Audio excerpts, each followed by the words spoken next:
Hello friends, in previous lecture we discussed the asymmetric synthesis in which optically active reagent, that is chiral reducing agent, the chiral reducing agent, it is Darwin alcohol with lithium aluminum hydride.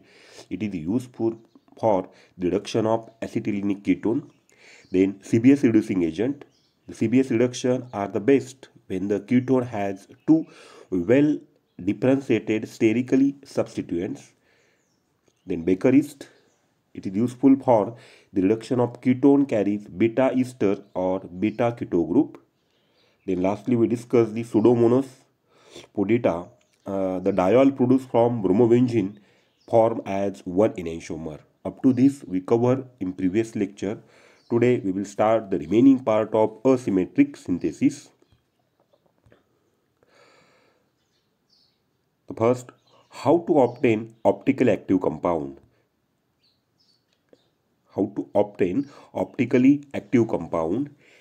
Anyone, that is either reactant, reagent, catalyst or solvent, are optically active, then formation of product will be optically active because reaction take place through distereomeric phase.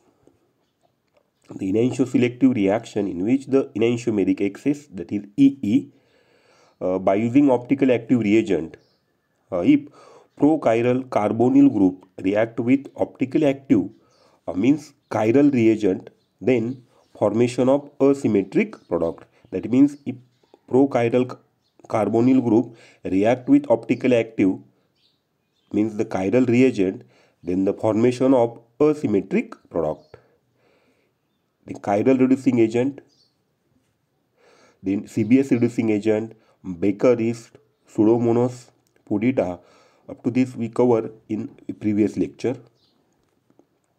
Now then, by using optically active catalyst, discuss here asymmetric hydrogenation, then Sharpless asymmetric dihydroxylation, Sharpless asymmetric epoxidation. First we see a general reaction. Here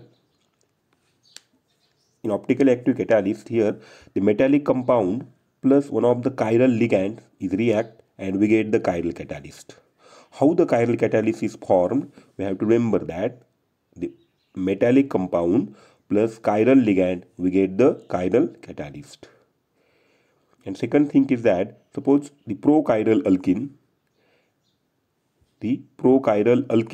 on treatment with the a chiral catalyst, there is formation of the distereomeric complex, and the distereomeric complex having more than one step, it will be converted into the chiral product. That means this is actual a reaction pathway to prepare the chiral product. That means first metallic compound plus chiral ligand, we get the chiral catalyst, and this chiral catalyst is on treatment with the one of the prochiral alkene, and we get the distereomeric complex, and finally the formation of chiral product.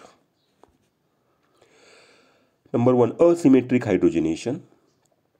The metallic compound, that is ruthenium compound, favored for asymmetric hydrogenation. And we know the hydrogenation, that means the addition of hydrogen. But here the asymmetric hydrogenation, and asymmetric hydrogenation is favored in presence of ruthenium complex, and for asymmetric hydrogenation for allylic alcohol and alpha beta unsaturated carboxylic acid. This is the structure of alpha beta unsaturated carboxylic acid, and this is the allylic alcohol. That means ruthenium compound, it favors for the asymmetric hydrogenation. In asymmetric hydrogenation, here ruthenium compound favors for asymmetric hydrogenation. That means for asymmetric hydrogenation of this alpha beta unsaturated carboxylic acid and this allylic group or the allylic alcohols. Here ruthenium is required. And second, the metallic compound, rhodium compound is favored for asymmetric hydrogenation of a beta carbonyl group.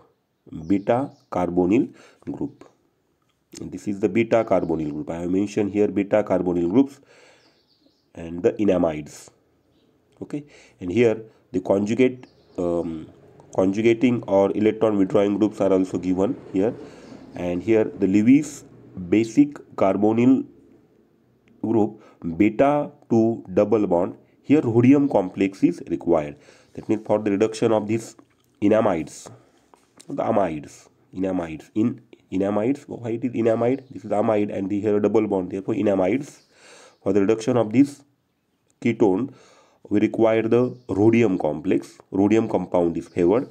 And for the reduction of alpha beta unsaturated carboxylic acid and the allylic alcohol, we require the ruthenium.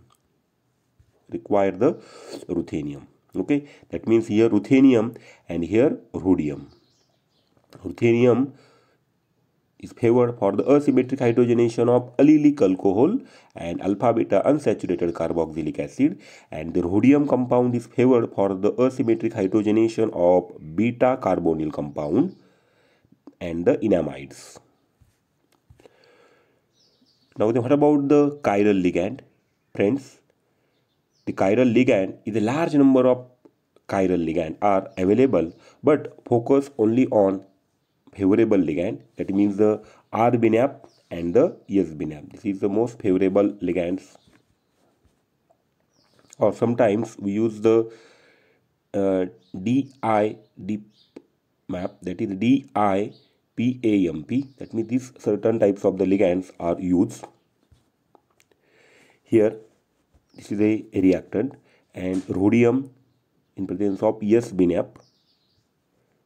Here the products are given. Here 1,3 shift, that means this 1, 2, 3. Here one of the hydrogen here is shift at 3 number position. That means 1,3 sigmatropic shift will be take place, and this double bond shift here. Okay, simple mechanism. That means rhodium S-binap. Okay, here this hydrogen, here green color hydrogen, it will shift at this position, and this double bond goes here. That means we get this, the one intermediate. And next step, hydrolysis. After hydrolysis, this will be converted into the aldehyde, and we get the R-citronilol. This is the most important reaction. Such a type of reaction is asked for NET and SET examination.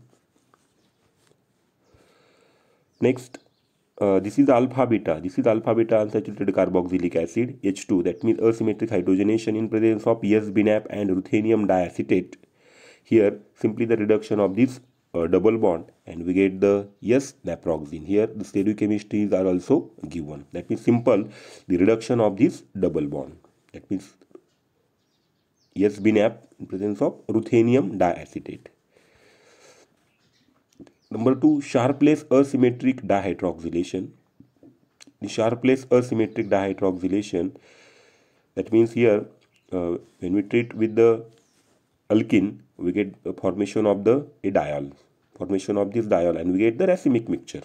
In simple alkene, we get the treatment with the, and here the formations of the diol. That means we get the racemic mixture. That means alkene on treatment with OSO4, simple reagent, suppose use OSO4, we get the formation of the mixture of the racemic product. That means we get the racemic product, formation of diol. And here the asymmetric dihydroxylation. In the asymmetric dihydroxylation reaction, we use the catalytic OSO4, that means osmium tetroxide, then oxidant, then other additives, solvent, then water, tertiary butanol plus chiral ligand. That means here again the formation of the diol. And here the K3FeCN6 is the most commonly used.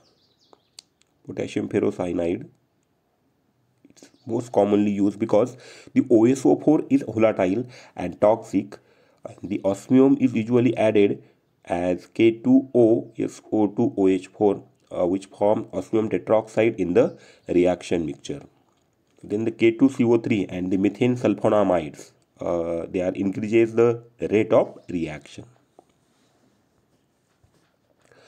Now the chiral ligand in this reaction is alkaloid dihydroquinidine and dihydroquinine. This is the structure of the dihydroquinidine. Here when Ar is equal to hydrogen, that is DHQD, and dihydroquinine where Ar is equal to H, that is DHQ. That means DHQD and DHQ. These are the most important ligands. Chiral ligands are used, or sometimes the thalazine based ligands, that is the DHQ D twice PHAL or the DHQ twice PHAL. These types of ligands are also used. Now the enantioselectivity in the Sharpless asymmetric dihydroxylation. The enantioselectivity in the asymmetric dihydroxylation. This is simple alkene. Here RS, RL, that means small group, large group, here hydrogen, and here medium size groups. Here the steric hindrance, and here also the steric hindrance. Okay, they are away. That means this is active area. This is the, that means this attractive area. This one is the, okay. If the DHQD is add in OSO4, that it attack from the top face, while the DHQ it attack from the bottom face. This is simple tricks to remember this one. And here the favorable orientation, that means here RL and large group RL are away to each other, and here RS it is a favored orientation, and when RL or the RS on same side, it is a disfavored orientation. And the favorable, we can say that the favorable for E alkene, it is a favorable for the E alkene. And here the terminology is the most important, DHQD, that means front side. Here I have mentioned in figures, DHQD attack from the front side, while the DHQ attack from the back side.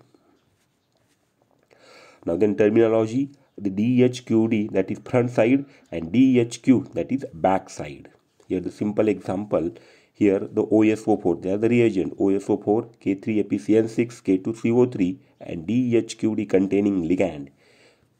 DHQD, that means the attack from the diol or the hydroxyl group is DHQD is front side. This attack from front side, therefore whatever diol is formed having the stereochemistry is front side. And in case of transtillbin, here in transtillbin all reagents are same. Here the difference is that the DHQD twice PHL, that means here the diol is formed as front side, that means stereochemistry of this diol is front side. And in case of here, again here same reagent, only difference is that the here DHQ, that means the whatever diol is formed is from the back side. That means here the simple tricks, we have to only focus on this chiral ligand, that is DHQD twice. At that time we get the front diol, and DHQ and we get the back side diol. In this way we remember the DHQD and DHQ. Okay, thank you.